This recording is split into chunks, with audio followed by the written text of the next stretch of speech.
Hi, Carrie. Hi, Josh. I still think Hannah should turn this on sooner because everybody missed my good joke. Oh, yeah, you did. Nah, I can't. And it's one of those two you can't do twice. It really is time stamped just for that moment. Man. I know. I hate when I miss those. But it's nice. People know we were enjoying ourselves, right? Yeah. So have you been doing okay? Yeah. You? It's Friday. I know. It's our time to look at each other. I know. Without just telling each other things to do. It's like, yeah, you look the same. Okay, good. Yeah. You're not. You're not missing a limb or You anything. don't look a week older. Thanks, Josh. Thanks. I did get some good sleep last night. That helps. And You look really nice. Thank too. you. Oh, is that what you thought that meant? Yes, I did. That would be a really bad backhanded compliment. Mm-hmm. Hey, you don't look a week older. You don't look older. That's good. That's horrible. I feel like people have probably experienced that. Oh, I'm sure. Backhanded compliment. Yeah, we should do an episode on backhanded compliments. Let's write that one down. Okay. Yeah. Yeah. Yeah. We'll probably get a large response. I bet. From that. I bet. Uh-huh. Right. Okay. Well, do you have plans for the weekend? Yeah. I guess I know. I mean, think about what day it is. Do you look forward to Fridays? For work? Fridays, you mean? I think your hesitation tells me everything I need to know right there. Yeah. But I'm asking because I used to look forward to Fridays, but now Fridays is just like, what, tomorrow's Saturday. I still got stuff to do. Yeah, no. There's always tasks, right? Mm-hmm. Yeah. Okay, so. It's a different task or a different location of task. I'm hoping this is a stage of life thing. Like, you're like headstrong into your careers. Your kids are like headstrong into their school careers, Mm-hmm. and super busy. And so it's like, Friday, it's nice to transition into something else, but right. I have already have things planned for tonight, tomorrow, and Sunday. So, Mm-hmm. yeah. Yeah, but it also Most of them requiring me doing stuff. Doing things. I try to tell myself that means that I've got important people that matter or something. Sometimes I can tell myself that. Sometimes when I'm just driving all over the state, I don't know. That you matter. Sure. There's a people that see you as important and you matter. Driving. I'm a very important driver. So you're so important to us. So would you drive to us? Can I have ice cream again? We won't come to you. Yeah. Uh-huh. Yeah. Well, I do think moms have it much harder in our world. So. Oh, thanks. And so I'm sitting there thinking, like, man, yours Fridays must be way worse than mine. You got mom stuff to do. I got dad stuff to do. That's true. Yeah. I get to cut down a tree with a chainsaw. That's pretty cool. In a way. Yeah. There is a part of me that's like, I'm going to cut off my leg while I do this. I know. Yeah. But don't do that. And only because I haven't done it in like 20 years. But it's a lot of work, but it's really gratifying work. That's one thing that's different. What is it about destroying something? Power. And it's not either like cutting down a tree with a chainsaw is way more rewarding than using an axe. Because it's like a clean destruction. Mm-hmm. And you hear it and all those elements. Yeah. I wonder why the brain likes that. Okay. We need to talk about what we came to talk about. Okay. So we're going to talk about parenting in a digital world. Mm-hmm. And so we'll get into the structure of that. So don't go anywhere.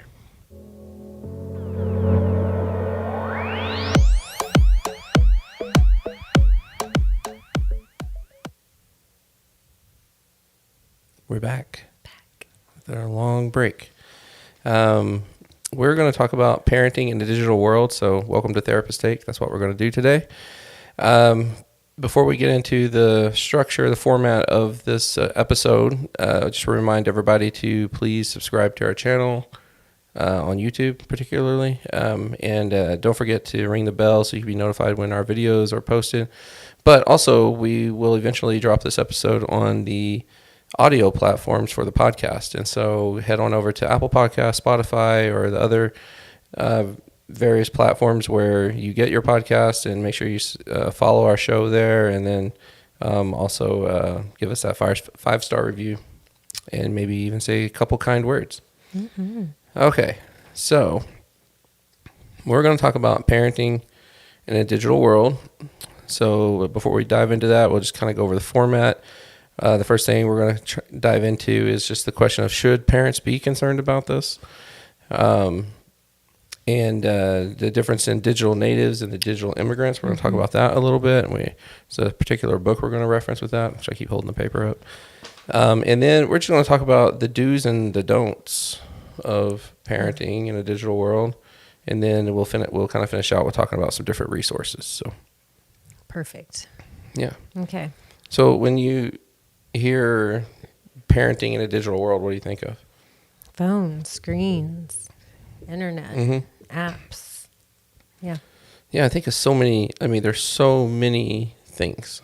That's what I think. That's what I think. Like in thinking about my kids, and and the task of parenting is kind of daunting, anyways. Yes. And then you start throwing in like all this monitoring task. Like, I know. to have time to monitor like an Xbox and I know. a phone and a tablet and TVs and YouTube and what YouTube channels they're watching, or and then not to mention whatever they're doing at their friends' houses and stuff. Yeah, no, I think the monitoring thing is definitely overwhelming too. Yeah. I think any parent who starts to really think about it, it's like trying to do long division in your head, because eventually you're like, I don't know. So funny. Is that a thing? Like people say like long division is kind of a reference to like us daunting? I think so. Because I love long division. 6 digits divided by 5 digits or something? Well, That not takes doing it in my forever. head for sure. That's definitely like a little bit. That's ridiculous. That's not That's even exactly daunting. so. That's not even daunting. So I'm not is doing monitoring. it. No. Because that one I got to do. But like, it's not daunting because I'm not doing it. Oh, okay. Period. If you had to do it, it would be daunting, right? Yes, the idea of it. So. Yes. Yeah. But yeah, I can see that. Like, you could really overwhelm yourself as a parent, being like, oh man, like I forgot to check what new video games my kid just bought, and two, they don't buy them in stores anymore. No.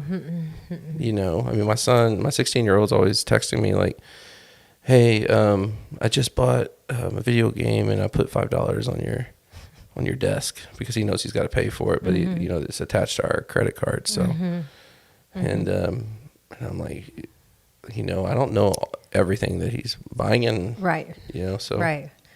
Yeah, and that's hard. I think it kind of goes into one of the points is I don't know all of that stuff. Right. So I have to Yeah. rely on other sources telling me about this is good or not good, right? Yeah. I don't like that. Is there anything in your parenting tenure that you feel like technology-wise has been the bane of your existence? YouTube. Me too, 100%. YouTube. Yeah.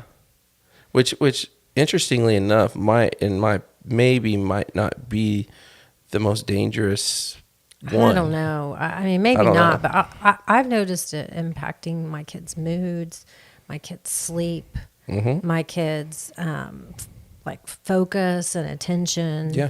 I think it's the most like a pornography, perspective. They can scroll and scroll and scroll and find more and find more and find more. You know what it reminds me of? What? Because casinos, the slot machines at casinos. Sure. Because people look like zombies. They're there to enjoy themselves, but there is no affect on their face. They're completely zoned. They're zoned in, and so I've even mentioned that to my kids. I'm like, you guys watch these YouTube things, and I don't even see you laugh, or you're just watching, and your face is just stoic. Yeah. And that one definitely, coming home and seeing one or all my kids sitting on the couch glued to the TV, but particularly, which usually means YouTube. Is like I just feel like the sense of failure just rushing up into my body and being like, and of course it's their fault I failed, so I have to get on them about it, Get off the TV. What are you doing?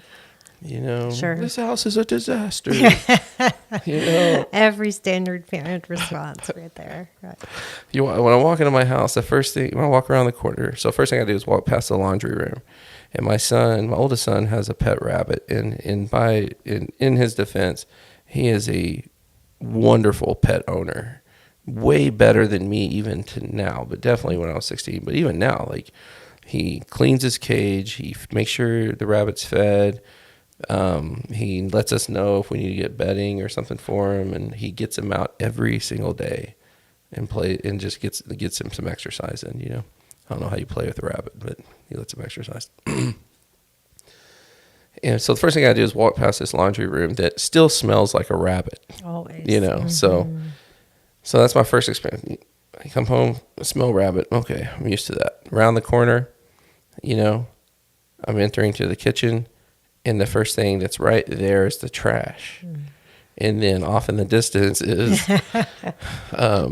the little, you know, formal living room where the kids watch TV. Like, it's got the big TV in it. And usually there's someone's in there.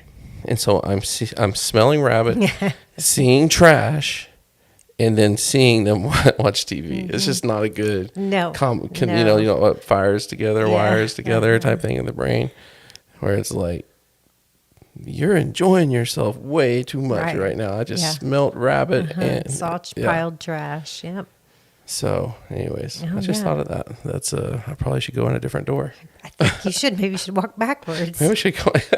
Maybe just go in the front door. You could, if that makes you feel better. Or maybe you should say, "Everyone, stand up before I come in, so I can see that you see me." Give some kind of warning. Yeah, like, right. Dad's coming home. Dad's on a tear. Yeah. So, but yes, but I think there's, you know, I think let's move into the first question of should parents be concerned, and I think the answer to that question is yes. Yeah. Right. We should be. I think an unconcerned parent is probably the worst type of parenting, you know, and so. But I think if I were to rephrase it, like, should we be as concerned, you know, as we are with it? And that I don't think there's such a clear cut answer. But I think the first thing I want to talk about with that is when you go back in history, there's always been a bane of a parent's existence. And it's usually, when I think back on it, and this is just kind of anecdotal, and I haven't done like a ton of research on this or anything, but it seems to be like it's always the technology of the day. Yeah, sure. Cars, you know, or, you know, music is I think music, that's the constant, right? Like all, you know, if you think of the expression, the world's going to hell in a handbasket, you know, we're thinking back on like your music, you know, like my parents, I remember my parents telling us about that. You know, my parents growing up in the 70s, you know, so, you know, they're listening to rock and, you know, some of the greatest music ever to be made, you know, CCR, and but then enter the 80s, you got Guns N' Roses, and so Metallica, and then of course in our generation, you know, what do we have? We have the hip hop, the you know, the hip hop movement of the late 80s and 90s. My parents were freaking out about. Sure. You know, we couldn't even wear Raiders gear. Were you allowed to? Did that hit your house any? No, I was a household of girls, right? So it wasn't as. I think they did a 30 for 30 for that on ESPN. And I remember feeling so validated. Oh, really? When that came out, and I'm like, because we were not allowed to wear Raiders gear because of the hip hop movement in Los Angeles. You know. Because Ice Cube wore Raiders gear. Yeah, I know. Basically. I see it in my head right now. Yeah.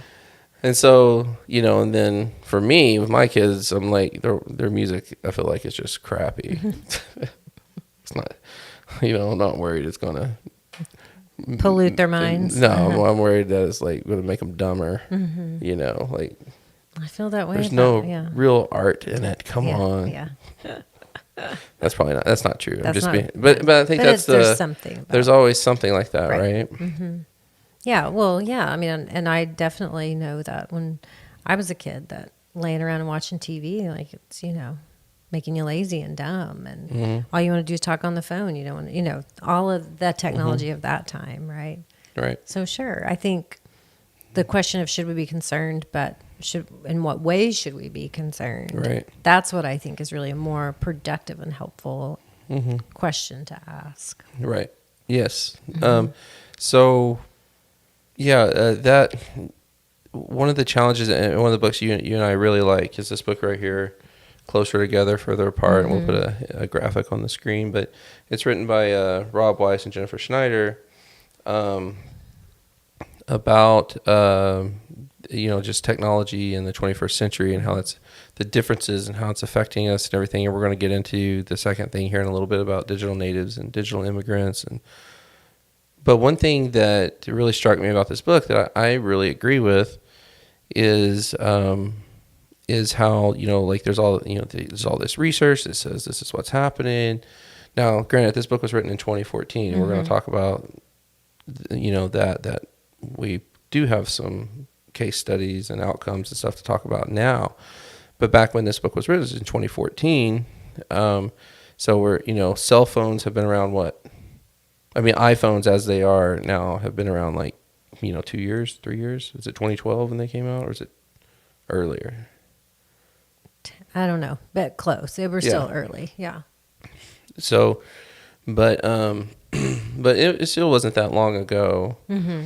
And, let me just read a quote here for you. So we'll put that first quote on the screen if you're watching this on YouTube. But it says, this is coming from Weiss and Schneider. What we do know is that these 21st century fears have evolved out of 20th century beliefs and experiences that often don't accurately reflect the realities of the world our children currently face. Yeah. Yeah. And I think that really resonated with me. Yeah. Right. Like you're talking about, I can't understand kids' music, et cetera. I can't understand their use of technology because it's not was available at all for you. Things are so different. Right. Well, let me just read the second quote, and then we need to move into the second point because I think it's going to be a good segue. So the second part, this is actually in the very next paragraph of that very same page, where he says, "Our children of all ages are using digital technology whether we like it or not. Is it affecting them? Yes, absolutely. Are they developing and growing differently as a result? Yes, without question. But the likely outcome of this reality is both far from understood and too early to evaluate." Now, this is in 2014. Right. We actually do have some evaluations now, I think. Mm-hmm. But it's just, we're looking, or then in 2014, we're 14 years into the 21st century, and the world of technology is blown up with kind of the introduction of social media, which, through Facebook, which was, I think, somewhere around 2006, 2008. And then, iPhones and technology as it is, and the streaming services coming around at this time too, right? And so I remember a friend of mine talking about this to me, and he was older than me, and his kids were older at this time. And he said, I'll be watching ESPN, and he said, used to, it's just, you got just one screen, it's just one picture, and you're just listening to people talk. So I'm watching ESPN, and, and they're showing they're giving commentary of a particular basketball game, and they're showing the clip of the game. Meanwhile, they also have a sidebar going on, and they have a lower third where they're running script, more news is coming through that as well. Mm-hmm. And so he's watching this clip, and he hears his son go, "Oh, Dad, did you read that?" And so he goes, he goes, "No." He drops down to the lower third and starts reading the words coming across the screen. And then all of a sudden he hears his son say, "Oh, Dad, did you see that?" And then his eyes are back, and he realized in that moment that his children can see all of it at once. That, and he can't. He can just, his brain is trained to just see. If he's watching the image, he's watching the image. If he's reading the text, he's reading the text. But they're doing it all. Mm-hmm. And so, that's what I think Rob Weiss and Jennifer Schneider are talking about in this book, is that they're definitely not saying don't be alarmed, don't be. They're not saying that at all. They're actually right before if I had to put the whole paragraph on there, the first thing they say is absolutely have a plan, be concerned, but the outcomes are still too soon to tell because these kids are growing up in this environment of tech that we have moved into. We didn't grow up like that. Our brains didn't develop like that. Right. And theirs are. So maybe if it were us, maybe the outcomes would be, more accurate, or at least what we're assuming would happen because of how our brains have evolved. Right. But I think at least at that time, I agreed 100% that it's just too soon to tell. Because we are, as you want to talk about point 2. Yeah, go ahead. Right. We are not digital natives, right? Right. We are digital immigrants. And I really like that distinction. Yeah. Yeah. It's funny to be around and tell people, we joke about this at the office, Josh, the birth of the internet and the sound of dial-up, right? Yeah. And what it was for your house or your school or whatever to get internet access, and to tell the origin story, right? I can hear it dial up in my head right now. Yeah, I can too. And so it's not something that we've been born into, right? Yeah, we were born into technology, right? Right. But we weren't born into what our kids are. And by the pace of technology, have a kid, and a decade later, if you have another kid, those two kids are born into very different, even digital worlds. Right. So, but I think it's important to point out what is different, and us trying to put our understanding on it from our perspective is probably going to miss some things. Us meaning us digital immigrants. Right. Yeah. I think, and that's where I think we need to step back and take a breath. Not saying don't be concerned, but also realizing that the world of the digital native is different, So let's kind of put it in a little bit different perspective, and let's use the words native and immigrant, and it's kind of like how most people would think of it. And so you might know somebody that I definitely do, that who grew up in America, but whose parents did not. Yes. And the challenges that come with that, the cultural, getting acclimated to culture is something that the native, sorry, I went back to digital, but the person that is basically a first generation American, let's just say, doesn't have to really get acclimated to American culture the same way that their parents are. I do think there is some adjustment because there is a blending of cultures, right? Right. So it's not as simple as just saying that they're just 100% acclimated. But there's I know I've worked with people before. I'm thinking of one in particular that we were doing family therapy. And the son, this is way back when I was working with teens, and so he's a teenager, and his dad doesn't speak any English, and so everything I'm saying as I'm doing therapy, he is having to also translate. Yeah. Wow. And it just dawned on me. I was like, this is his world, right? This is what this kid is growing up as an American, whose origins are from a different country, but also having to navigate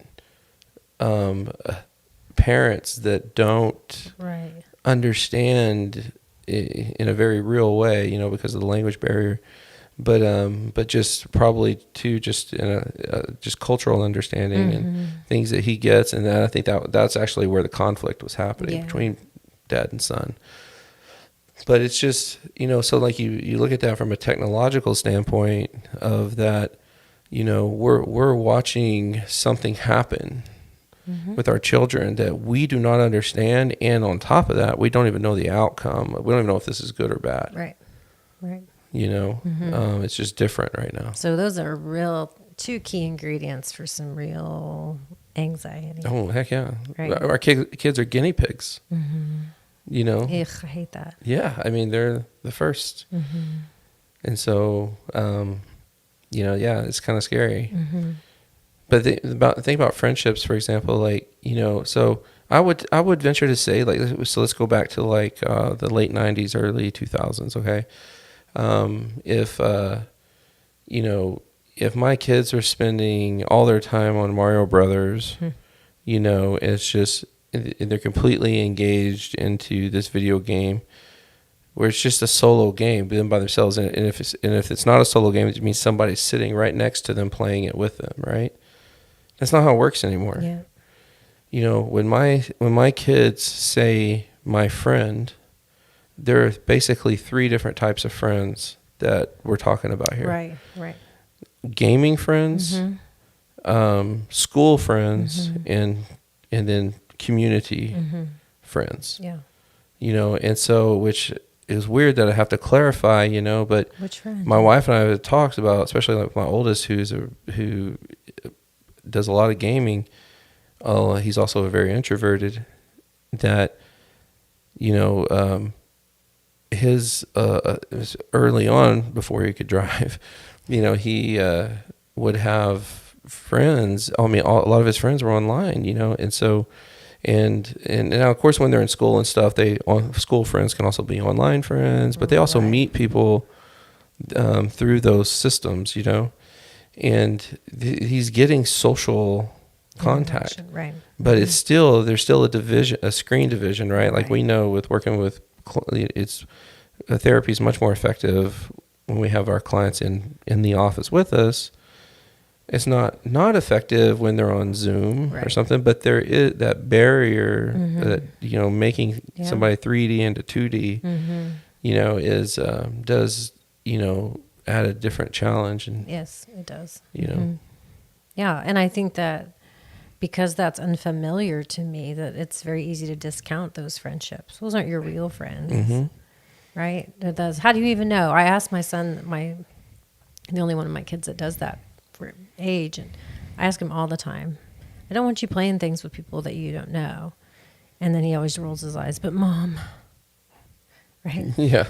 It's like, you just don't get it. Yeah. And I don't get it. Right. And how much of our fears there, like, are realistic? Like, how easy it would be for someone to find us if somebody really wanted to prey on my children. I mean, my kids' pictures and stuff are everywhere on social media. They're probably time-stamped and have locations attached to them, and and that's stuff that my wife and I have done. Or that family members have, and so, like, how realistic is it to be that worried about what that they made a friend with somebody online that they don't know in real life, right? And because is that a grown up, or is it? I heard my son on a chat the other day, and the other voice sounded very much like a grown up, and so I went into his room and I said, "Who is that?" And he told me, and I said, "Well, ask him what deductions he took on his taxes this year, because there's no way that's a kid." And I said, "Can you help me on mine?" I know, and he did the same thing, Mom. Yeah. Ridiculous. And it actually turned out I met the parent of that kid, and she was like, "I know he has such a deep voice." She probably didn't think he was a kid. Yeah, she knew. Oh. But the point of it is that I was alerted and alarmed right away, right? Yeah. Where there's just not a track for me, and there is a track for these, digital natives. And so, but I also think that you can't, like I tell him a lot, you don't understand the dangers of the world because you're a kid living in the world, not an adult living in the world, right? And so it's okay that I'm wrong, but it's also, very, very true that he's misinformed because of the life experiences. Exactly. And so I don't want people to hear me saying, hear me saying like that, that you shouldn't be alarmed. I do think you should be. I do think there needs to be rules, and like the rules of our house is like, if you do not give out your phone number, you don't give out where you live, you don't give out your last name, right? Things like that. It's not so much I'm worried about them playing video games with an adult or an older teen, or that it's more about how influenced kids can be. Right. So it's people the predators that are using those avenues to try to get this or that, or at worst trying to find their way into the lives of our children. And of course, as our kids get older, the fears shift into and kind of other things. Right. And so because of the way technology is and how vast it is and how much there is, it's like you said, it's overwhelming, it's daunting. I used to be really worried about all that stuff, like particularly like protecting my kids' eyes from like pornography. I really now have got to the point where there's, I've just come to understand like how that there is a lot of powerlessness that comes in the world of technology right now with our guinea pig children, basically. And so the thing that has really been on my mind that has become the gist of my concern is really has to do with, what content they're producing or that they're sharing amongst each other. Okay. Like I almost in some ways I'm like, have very little concern about pornography, even though I know that they're probably going to see it at some point. I really just don't want them to receive a nude photo from a friend whose ex-girlfriend sent them a nude pic, and they get it from a friend, and the next thing you know, we got a whole distribution of child pornography thing going on, and we're having conversations with attorneys and in court and stuff like that, which happens. You and I both know that happens, and so that's kind of the conversations that have been happening in my house of like when we hand those cell phones over to them, we're like, let me tell you something. Like, I remember the first time we told my middle son when he got his phone, he was like 12 years old. And we told him, like, don't take nude photos of yourself and send it to people. And he looked at us like we were out of our mind. People in the world, Why would I do that? Like, I was like, you say that now. I know. Well, it's kind of that mantra of that I often think of when it comes to parenting. We can't protect them, so let's prepare them. And so when you say statements like don't take nude photos, you're preparing them, right? So that when that is asked or talked about, they'll have a reference point, right? Yeah. I'd love to be able to not ever have to say that because there's enough trust or whatever we want to say that won't happen. But that's the same thing with my kids won't watch pornography. Well, kids have access. They're going to see it earlier than any other generation. And so just prepare them, right? We have to be active in that. And being active also isn't about just throw up your hands and handing them, access, unfettered access. But what can we do? And then what, kind of, in other words, what hills are we going to die on? What hills are we going to really try and fortify? And that can be really overwhelming, especially like we're pointing out, but when digital immigrants are parenting digital natives. Right. Yeah. The other thing to think about too is that what scares me a little bit is that the system that governs it are also digital immigrants. Yeah, I know. Right. And so and we're going to talk about Jonathan Haidt here in a minute, but his original book, or the one that kind of put him on the map, which was The Coddling of the American Mind. And he talks about how, we, because of the way technology has worked and in how you can, send alerts out to the masses. He basically was saying, back in the day, back in the 80s, the putting pictures on a milk carton was kind of the first massive kind of, nationwide fear-mongering type thing. What word am I looking for? Where you're like spreading mass fear, like fear-mongering. Is that right? So, but it, it's like he was talking about that, that child abduction is the lowest crime, one of the lowest crimes in America, and it gets less every year. He's like, but every time, if you think about it, every time you go to the store to get a carton of milk, and there's a different face on it every time you do it, and that's happening to everybody drinks milk. right? So of course it's a mass panic. That's what I was trying to think of. Okay. It's creating a panic among parents that this is actually happening a lot everywhere, right? When it's actually not, right?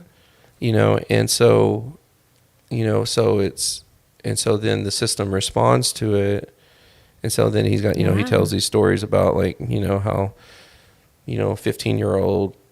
He just gets locked outside of his house after school and his parents aren't home and he's just playing basketball on his driveway and someone calls the cops for because in their mind the parents were neglecting him and the parents had to go through this whole legal thing, and I know that's kind of anecdotal, but but when we think about like this whole thing happening with our kids, because I do think my hearts go out to the victims of kids, the victims whose pictures get passed around and things like that. That is heartbreaking, and there should be consequence for it.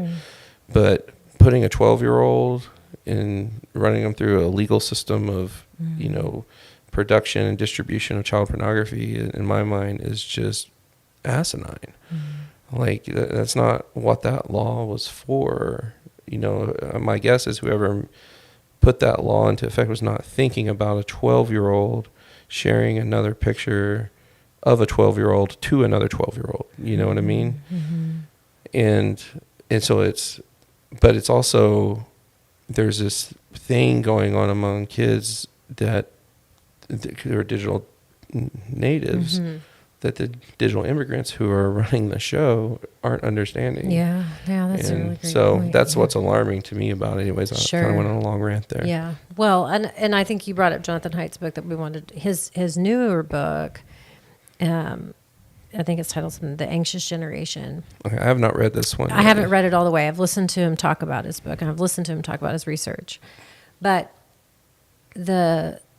and he has some pretty strong recommendations, but he actually did do some of the research. Why did we see this incredible spike in anxiety right around 2015? I think that's the year when he said he really started, like they started noticing when they were gathering data, and especially in teenagers, and even more especially in teen girls. Well, what year was Instagram? Is that 2015?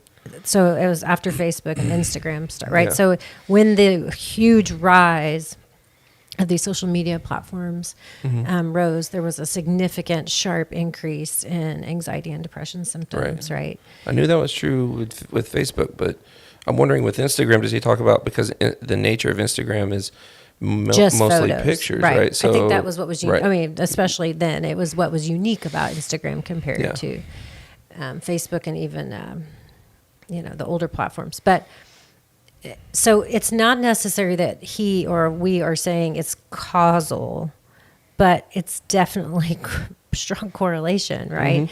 And so he talks about the anxious generation just when you're bathed in comparison, when FOMO is constant, right? Don't you think that's going to be a little overwhelming to the brains and nervous systems of developing teenagers, when being, part of their development is being included, right? Finding a belonging place, right? That's not their family, right? That's something else. And so when you've got all these other messages of ways you don't belong or should belong, it's really getting in the way of that developmental process. Yeah. And so I'm that's on my list of books next, but I've listened to him talk about it, and it makes sense from us being clinicians. It also makes kind of just intuitive sense, like, oh yeah, that makes you feel a lot crummier about yourself, right? Yeah, it would. Yeah, I mean, it definitely tracks for sure. I think we should make a new word though, like to go along with FOMO is FOOCMO. Okay, what is that? Fear of our kids missing out. Yeah, that is true. Because don't we do the same thing? Like when I think about like all the baseball stuff my kid wants to play and do, and that I get sucked into doing, and I'm like, he doesn't need to play 70 games a year. Yeah. Like, I mean, I'm still convinced that kids need more practice reps and game reps, but all they want are those game reps. Why? It's because the neighbor kids doing the game reps, and their school friends are are doing this, and it's just all trying to keep up with the Joneses, when in reality, I don't really think it it gives them that much more of an advantage. Right. Well, especially what advantage are you talking about, right? I mean, oh my gosh, should we think about it, right? Don't get me started on that. Yeah, I mean, you're right. It's hard not to. And I mean, just because my brain is, on the downslide as far as it's not developing, right? It's just aging. But just because we're not, it's undeveloping. It's unraveling. Just because we are not in that same developmental stage doesn't mean that we're not affected in similar ways, right? Fear of our kids missing out. It's a great point. Yeah. But to kind of take Jonathan Haidt's book and transition to our last point, what do we do about it? He comes out and says some pretty strong things, such as... Let's hear him. So we're in the do's and don'ts. Yeah, these are his do's, right? Right. The do's and don'ts. I'm going to start just a couple with his, and then we'll talk about ours. So his do is... Of parent responses, is they can have a phone. His don't is don't give them internet access and unlimited internet access and social media until high school. Okay. Right? So they can have a flip phone. He's wanting to start like a flip phone phase where you're like, you can have phone to call and text and communicate, but we're not going to give them, access, internet at their fingertips, right? Yeah. So on that note, by the way, when we first was getting our kids' phones, like we looked into flip phone, and of course we probably could have looked harder. I'm sure they're out there, but it's like there weren't any. Yeah. Like there was a quality phone. I think they had one that was like really, like you could tell, like if you dropped it once, it just shattered or something.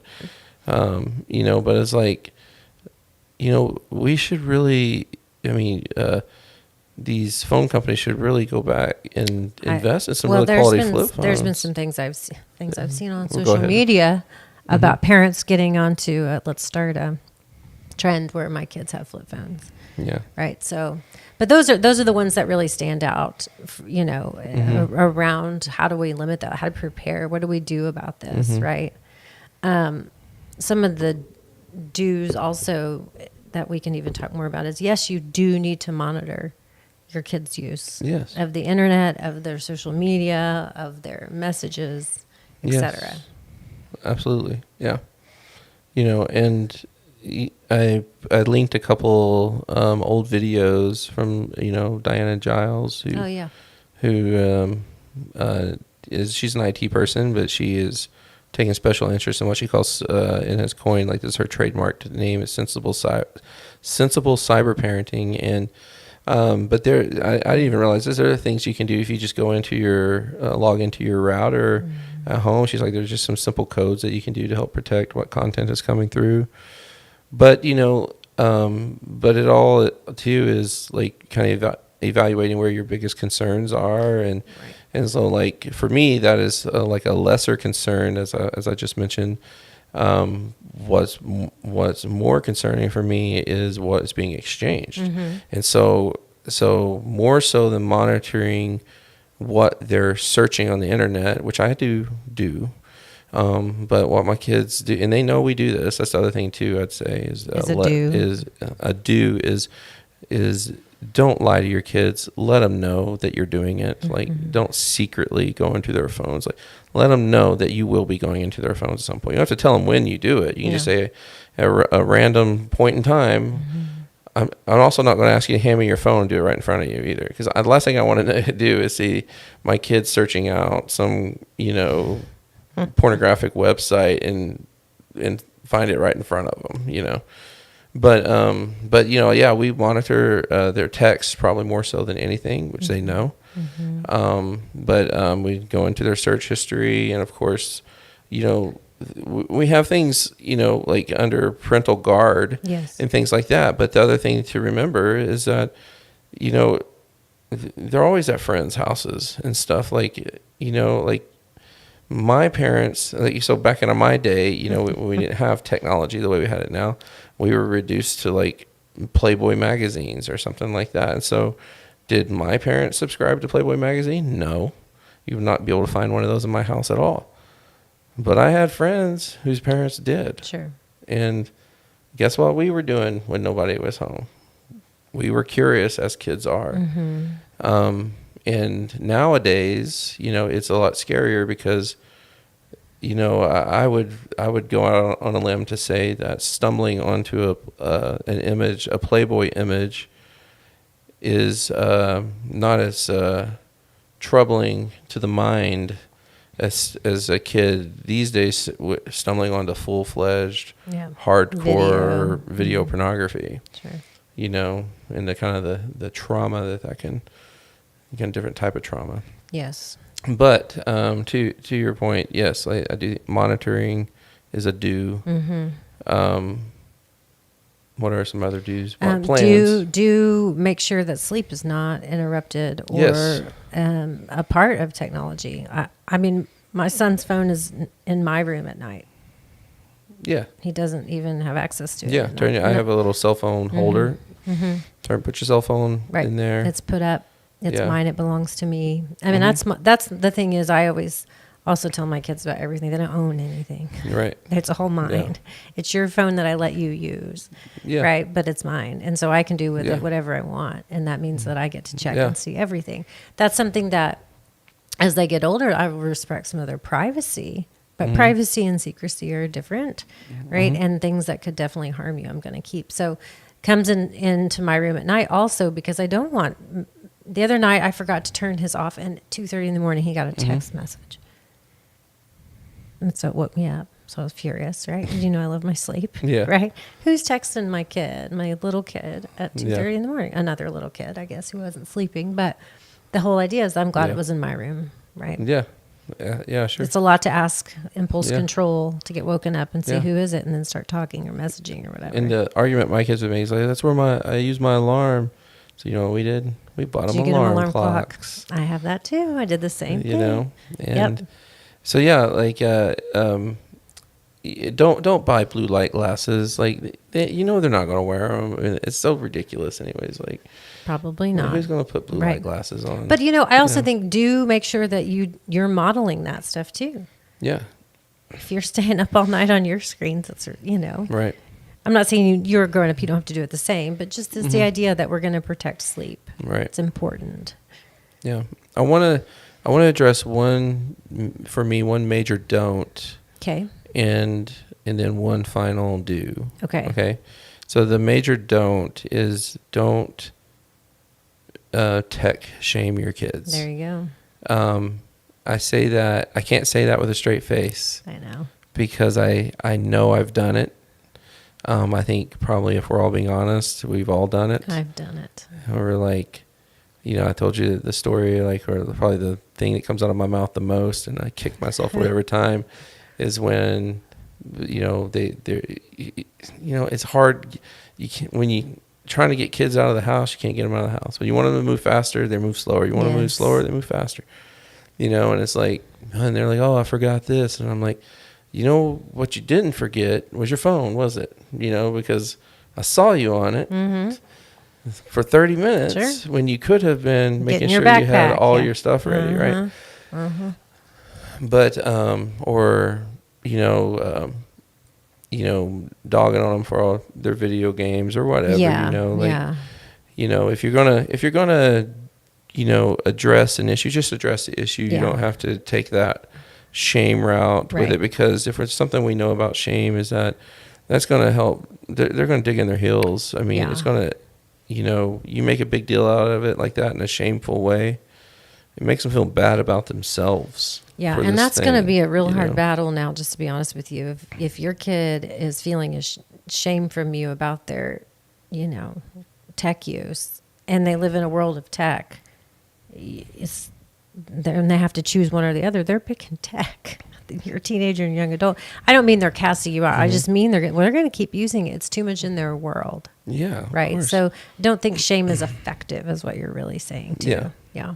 Exactly. So let's talk about this final do. And the final do for me is, I think it's a big one, is the reality is that we don't know how, we don't know outcomes anyways. We have general outcomes. Right.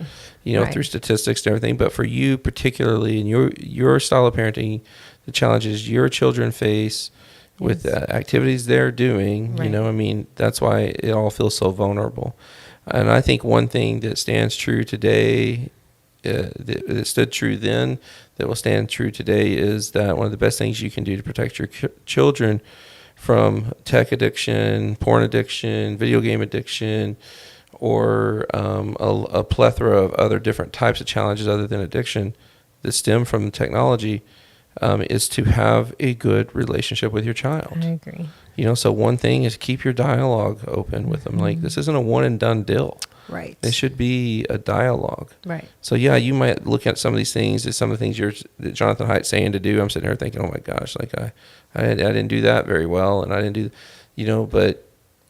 but what is your relationship like with your kids? I agree. Like, are you keeping a dialogue open that's about real things and real challenges, and instead of just trying to dodge real life things that might be going on in their world because you don't want to talk about them or because you feel helpless or sure, yeah. But you're going back to the core of why we do what we do, right? Is because up against all the challenges on this planet, a secure relationship is how you navigate. Yeah. Yeah.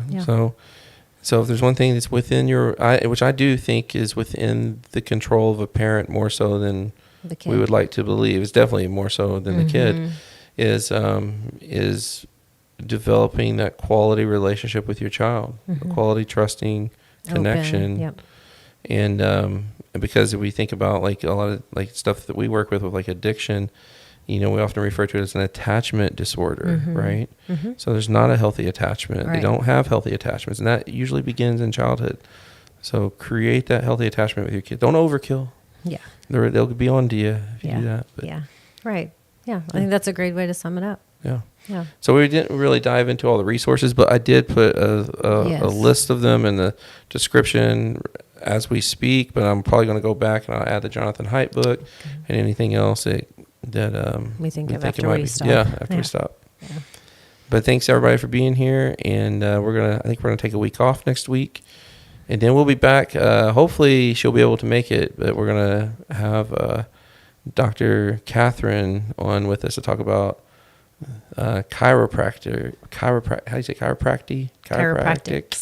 Chiropractics and mental health. Cool. All right. See you.